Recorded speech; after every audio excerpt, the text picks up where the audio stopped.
Class 6-এর অঙ্কের কোষে দেখি 1.1 কোশ্চেন নাম্বার 1 বলেছে যে সিতারা বেগমের ফলের দোকানে 60টি পেয়ারা ছিল, তিনি তার মোট পেয়ারার 1/4 বিক্রি করলেন।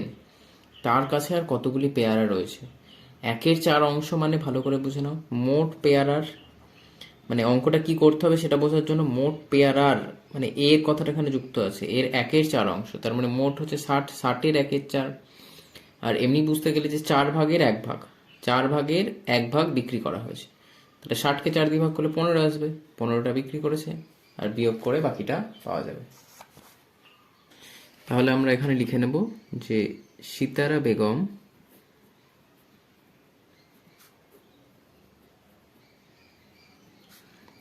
পেয়ারা বিক্রি করেছে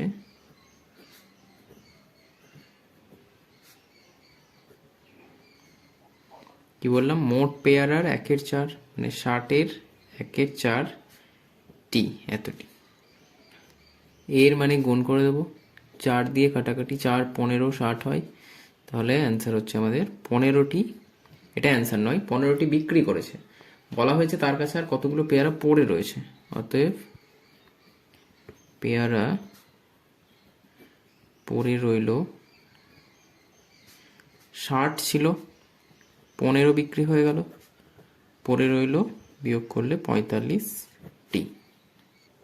নেক্সট কোশ্চেন নাম্বার 2 বলা হয়েছে যে মা আমাকে 60 টাকার 5/6 এবং দাদাকে 45 টাকার 7/9 দিয়েছেন। মা কাকে বেশি টাকা দিয়েছেন?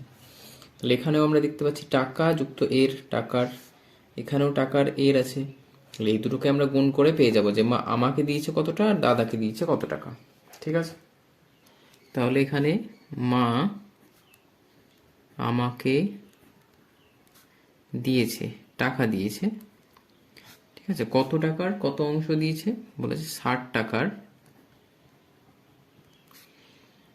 5/6, 60 টাকার 5/6 দিয়েছে। তাহলে 60 গুণ 5/6 টাকা, কাটাকাটি করলে 10, 5 10 50 টাকা, তাহলে আমাকে দিয়েছে 50 টাকা। এরপরে আমরা বলছে যে মা দাদাকে কত টাকা দিয়েছে, দাদাকে দিয়েছে কিন্তু 45 টাকার 45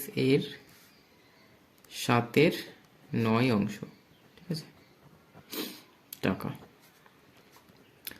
45 গুণ 7/9, 5 9 45, 5 7 35, তাহলে 35 টাকা। তাহলে কে বেশি পেয়েছে?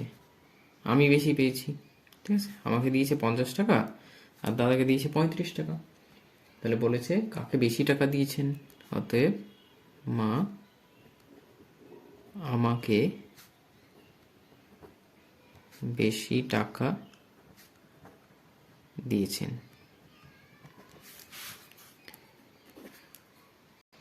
এর পরের কোশ্চেনটা খুব সিম্পল। গণেশবাবু 3 দিনে একটি কাজের যথাক্রমে এত অংশ এত অংশ এত অংশ শেষ করেছে। তিনি বলেছে 3 দিনে মোট কত অংশ করেছে? তাহলে মোট বলেছে, এখানে মোট দেখলে আমরা এই 3টাকে যোগ করে নেব, ভগ্নাংশের যোগ। কাজ শেষ করেছেন ও এখনো কত অংশ কাজ বাকি আছে, তাহলে মোট কাজটা আমাদের ধরে নিতে হবে 1 অংশ। তাহলে সেই 1 অংশ থেকে যে কাজটা করা হয়ে গেছে সেটা বিয়োগ করলে আমরা পেয়ে যাব। তাহলে এখানে প্রথমে আমাদের লিখতে হবে 3 দিনে কাজ শেষ করেছেন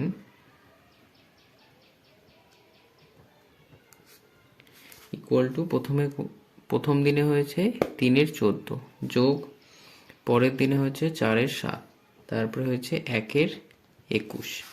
তাহলে এই টোটাল, এই যোগের নিয়ম হচ্ছে বলে দিচ্ছি একবারে শুরু থেকে, এই 3টেকে লসাগু করতে হয়, লসাগু করে যেটা আসবে সেটা এখানে বসাতে হবে এই দাগের নিচে। তাহলে 14 7 আর 21-এর লসাগু সবসময় 42 আসবে, ঠিক আছে। তাহলে 42কে কিন্তু এবার এই নিচের হর দিয়ে ভাগ করতে হবে। তাহলে 42কে 14 দিয়ে ভাগ করলে 3 14 42 3, এবার যেই ভাগ করে 3 পেলাম সেটাকে কিন্তু এটা দিয়ে আবার গুণ করতে হয়, তাহলে 3 3 9, 7 দিয়ে ভাগ করলে 6 7 42 আর 4 6 24, 21 দিয়ে ভাগ করলে 2 2 1 2, এটা যোগ করলে পাবো 9 × 24 = 33 আর 2 = 35, তাহলে 35/42। এটা আমরা যদি কাটাকাটি করে নিই 7 দিয়ে, 5 × 7 = 35 আর এটা 6 × 7 = 42, তাহলে 5-এর 6 অংশ কাজ শেষ করেছেন 3 দিনে। বাকি কাজ চেয়েছে, তাহলে এখানে আমরা ধরে নেব আগে যে ধরি সম্পূর্ণ কাজ বা মোট কাজ 1 অংশ। এবার বাকি কাজ, তাহলে বাকি কাজ হবে 1 থেকে 5-এর 6 বিয়োগ করতে হবে অংশ, 6 - 5 এত অংশ ইকুয়াল টু 1-এর 6 অংশ। তাহলে এত অংশ কাজ বাকি আছে। নেক্সট কোশ্চেন 4, একটি বাসের বলেছে 1-এর 3 অংশে লাল রং, 1-এর 5 অংশে সবুজ রং, বাকি 14 মিটারে বলেছে হলুদ রং দিয়েছি। তাহলে বাসটি কত মিটার লম্বা? এখানে আমাদের প্রথমে এই লাল রং আর সবুজ রং দুটোকে যোগ করে নিতে হবে, ঠিক আছে, আর মোট অংশটা ধরে নিতে হবে বাসটি 1 অংশ। ধরি সম্পূর্ণ বাস বা মোট বাসটি 1 অংশ। এবার আমাদের লাল রং আর সবুজ রং, তাহলে হচ্ছে লাল ও সবুজ রং করা বাসের অংশ কোনটা কত করেছে? লাল করেছে 1-এর 3 আর সবুজ করেছে 1-এর 5। তাহলে এটা লসাগু হয়ে যাবে 3 × 5 = 15, 5 × 1 = 5 আর এটা 3 × 5 = 15, 3, 3 × 1 = 3। তাহলে এটা হচ্ছে আমাদের 8/15 অংশ। 8/15 অংশ রং করা হয়ে গেছে সবুজ আর লাল। তাহলে বাকি বাসটির বাকি অংশ, বাসটির বাকি অংশ কতটা রয়েছে? বাকি অংশ 1 থেকে 8-এর 15 বিয়োগ করতে হবে। বিয়োগ করলে এখানে পাওয়া যাবে লসাগু 15, এটা 15 × 1 = 15 মাইনাস ভাগ করলে 1, 8 × 1 = 8, তাহলে বিয়োগ করলে আমরা পাবো 7-এর 15 অংশ। তাহলে বাসটির বাকি অংশ হচ্ছে 7-এর 15 অংশ। এবার বলেছে বাকি 14 মিটারে কিন্তু হলুদ রং করা রয়েছে, তাহলে আমরা এখানে বলতে পারি এই 7-এর 15 অংশটাই হচ্ছে 14 মিটার। তাহলে বাসের 7-এর 15 অংশ এটা সমানই হচ্ছে 14 মিটার। তাহলে বাসের মোট অংশ কত? 1 অংশ। তাহলে 1 অংশটা আমাদের বের করতে হবে। 1 অংশ মানে এখানে হয়ে যাবে ভাগ 7-এর 15। তাহলে এটা 7-এর 15টা গুণ করবো যখন, তখন 15/7। এই 7 দিয়ে কাটাকাটি করলে 7 × 2 = 14, 15 × 2 = 30 মিটার। তাহলে সম্পূর্ণ বাসটি হচ্ছে 30 মিটার। অতএব দিয়ে তোমরা লিখে নেবে বাসটি 30 মিটার লম্বা।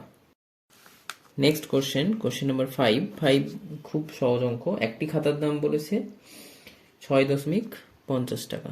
একটি খাতার দাম 6.50 টাকা।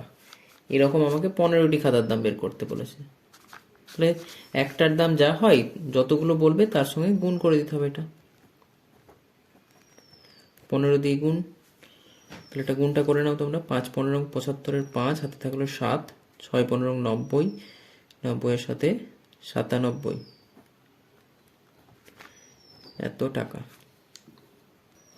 নেক্সট কোশ্চেনে বলা হয়েছে কোশ্চেন নাম্বার 6, একটি বাক্সে 12টি চিনির প্যাকেট আছে। প্রতিটি প্যাকেটের ওজন যদি 2.84 কিগ্রা হয় এবং বাক্স এবং প্যাকেটগুলির মোট ওজন 36 কিগ্রা হলে হিসাব করে দেখি বাক্সটির ওজন কত হবে।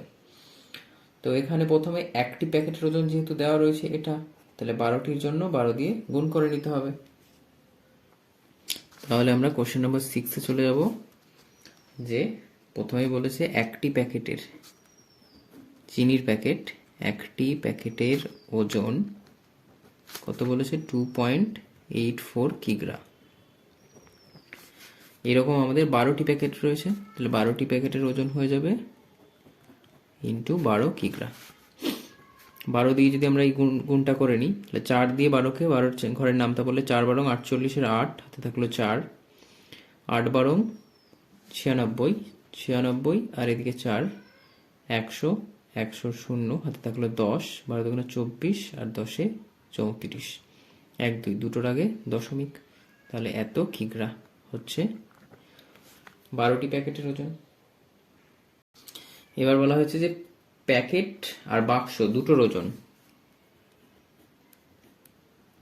প্যাকেট ও বাক্সের মোট ওজন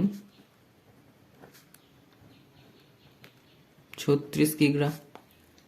তাহলে অনলি বাক্স, প্যাকেটটা যদি বাদ দিয়ে দিই, এটা হচ্ছে প্যাকেটের ওজন, এটা যদি এটাকে বাদ দিয়ে দিই তাহলে আমরা বাক্সের ওজন পেয়ে যাব। 12টি প্যাকেটের ওজন, এটা হচ্ছে 34.08। এটা যদি এখান থেকে তোমরা বিয়োগ করে নাও মাইনাস, তাহলে এখানে কিছু নয়, মানে এখানে 0 আসবে, 10 থেকে 8 বাদ দিলে 2, এখানে 1 এলো, তাহলে এখানে 9, হাতে 1 আছে, এখানে 5 হয়ে যাবে, তাহলে এটা 1.92 কিগ্রা। এটা হচ্ছে কিসের ওজন? বাক্সের ওজন। তাহলে অতএব দিয়ে আমরা লিখে নিতে পারি বাক্সের ওজন হচ্ছে 1.92 কিগ্রা। নেক্সট কোশ্চেন নাম্বার 7 বলা হয়েছে যে এক বস্তা চালের পরিমাণের এত অংশের দাম যদি এত টাকা হয় তাহলে এত অংশের দাম হিসাব করি। এটা ঐকিক নিয়মে বলা হয়েছে যে চালের, এক বস্তা চালের 0.75 অংশের দাম কত? 1800 টাকা। চালের বস্তার, ঠিক আছে, চালের বস্তার এত অংশের দাম এত টাকা। তাহলে প্রথমে আমরা বের করব এক অংশের দাম কত হবে, তাহলে 1800 বাই 0.75। এবার আমাদের বের করতে হবে 0.15 এর দাম কত হবে, তাহলে 1800 গুণ 0.15 বাই 0.75। এখানে যদি দশমিক তুলে দিই তাহলে উপরে কি হবে, এই দশমিকের জন্য একটা 1 আর দুটো সংখ্যা আছে বলে দুটো 0। এটা যদি তুলে দিই নিচে একটা 1 আর দুটো 0, তাহলে 100 100 কেটে যাচ্ছে, 15 দিয়ে কাটছে 75কে, 5 15 75, 5 দিয়ে এটা যদি কেটে দিই 3 5 15 আর 5 6 30 আর একটা 0, 360। তাহলে এটা ভ্যালুটা হয়ে যাবে 360 টাকা।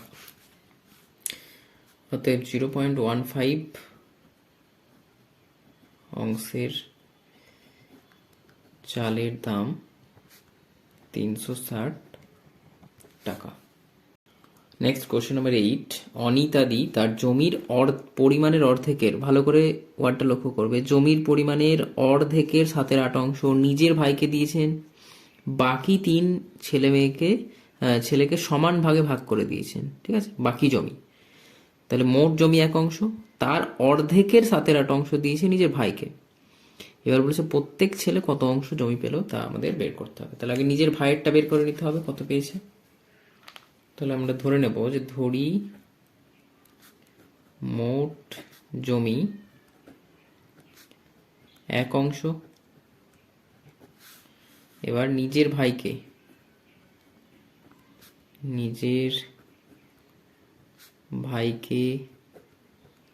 দিয়েছেন, নিজের ভাইকে দিয়েছেন কত? অর্ধেকের, অর্ধেক মানে হচ্ছে 1/2, ঠিক আছে, মাথায় রাখবো যে অর্ধেক বললেই 1/2 অংশটা হচ্ছে অর্ধেক। অর্ধেক এর মানে গুণ দিয়ে দিলাম, 7/8 অংশ দিয়েছে নিজের ভাইকে, তাহলে এটা হয়ে যাচ্ছে 7/8 × 16, 7/16 নিজের ভাইকে দিয়েছে। এবার বাকি জমি, তো বাকি জমিটা আমরা বের করি এখান থেকে। বাকি জমি হচ্ছে 1 মাইনাস 7/16, লসাগু হচ্ছে 16 এখানে, তাহলে এটা 16 একে 16 আর এখানে 7 একে 7, তাহলে 16 থেকে 7 বাদ দিলে 9/16 অংশ। এবার 9/16 অংশটা 3 ছেলেকে সমান ভাগে ভাগ করে দিয়েছে। তাহলে বলেছে প্রত্যেক ছেলে কত অংশ পাবে। অতএব প্রত্যেক ছেলে পাবে এই যে অংশটা রয়েছে সেটাকে 3 ভাগে ভাগ করেছে, তাহলে এত অংশ করে প্রত্যেকে পাবে, 3 দিয়ে ভাগ করে দিলাম। তাহলে 9-16, 3-এর নিচে কিছু নয় মানে 1 রয়েছে, গুণ করলে 1/3, 3 দিয়ে এটা কাটলে 3, তাহলে হচ্ছে 3/16 এত অংশ করে প্রত্যেকে পাবে।